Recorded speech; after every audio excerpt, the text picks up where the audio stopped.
Get ready with Nail. ቦራል እንዴት ነው ዛሬ?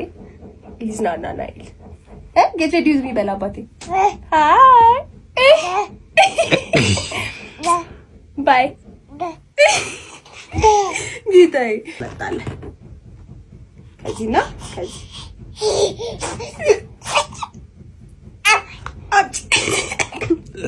አባቴ አንድ አይነት እኮ ናቸው ግን ይሄ ይሻላል። ኦኬ ናይ ይሄን የመረጠው ግን ያው እናት ናት የምትመርጠውና ይሄ ነው ለብሰው ገጥ ነው አባቴ አይነት እኮ ነው። ይሄን ነው የመረጠው። ይሄ አልታጠበም በቃ መርጦታል።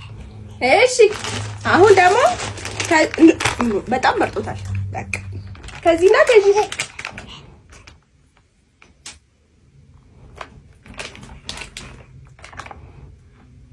He's confused. ሁለቱም ይሁን ኦኬ ከለበሰው በኋላ ተመልሰን እንመጣለን። ባይ በላቸው። ባይ ባይ ባይ ቻው አብራችሁ